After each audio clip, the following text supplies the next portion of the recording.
নমস্কার প্রিয় দর্শক বন্ধুরা, আপনারা দেখছেন বাংলা সময় পঞ্জিকা। আশা করছি সকলে ভালো আছেন এবং সুস্থ আছেন। প্রতিদিনের মতো আজকেও নিয়ে চলে আসলাম আপনাদের জন্য দৈনিক পঞ্জিকা। ইংরেজি 2025, বাংলা 1432 সালের শ্রী মদন গুপ্তর ফুল পঞ্জিকা থেকে আজকের দিনটি কেমন যাবে। এই ভিডিওতে আমরা জানব দৈনিক পঞ্জিকা সম্পর্কে, যেখানে থাকছে আজকের তিথি, নক্ষত্র, রাশিফল, শুভ মুহূর্ত, আজকের দিনের বিশেষ তথ্য। শুরু থেকে শেষ পর্যন্ত দেখে নিন, কারণ প্রতিদিনের পরিকল্পনায় এই তথ্যগুলো আপনার জন্য হতে পারে অত্যন্ত গুরুত্বপূর্ণ। তবে আসুন ভিডিওটি শুরু করা যাক। আজ জ্যৈষ্ঠ মাসের 29 তারিখ এবং জুন মাসের 13 তারিখ শুক্রবার।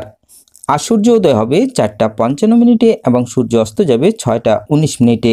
দ্বিতীয়া দিবা 2টা 29, পূর্ব আষাঢ়া নক্ষত্র রাত্রি 11টা, শুক্র যোগ দিবা 2টা 3, গড়করণ দিবা 2টা 29 গতে বণিজ্যকরণ, রাত্রি 2টা 34 গতে বৃষ্টিকরণ। জন্মে আজ যদি কোনো শিশুর জন্ম হয়, তার ধনু রাশি, ক্ষত্রিয় বর্ণ, নরগণ, অষ্টোত্তরী বৃহস্পতির ও বিংশস্তরী শুক্রের দশা। রাত্রি 11টা গতে বিংশস্তরী রবির দশা। মেরুতে একপাদ দোষ, দিবা 2টা 29 গতে দোষ নাই। রাত্রি 11টা গতে দ্বিপাদ দোষ। আজকের যোগিনী থাকবে উত্তরে, দিবা 2টা 29 গতে অগ্নিকোণে। আজকের বারবেলাদি থাকবে 8টা 16 গতে 11টা 37 মধ্যে।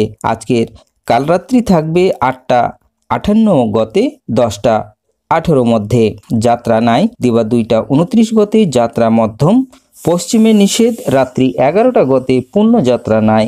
আজকের শুভকর্ম বিক্রি ও বাণিজ্য, ধান্যচ্ছেদন, বিবিধ বা শ্রাদ্ধ, দ্বিতীয়ার একদিষ্ট এবং তৃতীয়ার শপিগুণ। কবি রজনীকান্ত গুপ্তের তিরোভাব দিবস 13ই জুন 1900। আজকের মাহেন্দ্র যোগ থাকবে দিবা 5টা 54 গতে 6টা 47 মধ্যে ও 9টা 28 গতে 10টা 22 মধ্যে। আজকের অমৃত যোগ থাকবে দিবা 12টা 8 গতে 2টা 48 মধ্যে এবং রাত্রি 8টা 30 মধ্যে ও 12টা 45 গতে 2টা 53 মধ্যে ও 3টা 35 গতে 4টা 56 মধ্যে। তবে আসুন আজকের রাশিফল জেনে নেওয়া যাক। মেষ রাশির আনন্দ, বৃষ রাশির বিরক্তি, মিথুন রাশির বাধা, কর্কট রাশির চিন্তা, সিংহ রাশির জয়, কন্যা রাশির শুভ, তুলা রাশির ব্যয়, বৃশ্চিক রাশির ব্যর্থতা, ধনু রাশির বন্ধুকে ভুল বুঝবেন না, মকর রাশির নিজের ভুলের ক্ষতি, কুম্ভ রাশির চিন্তা, মীন রাশির সাফল্য।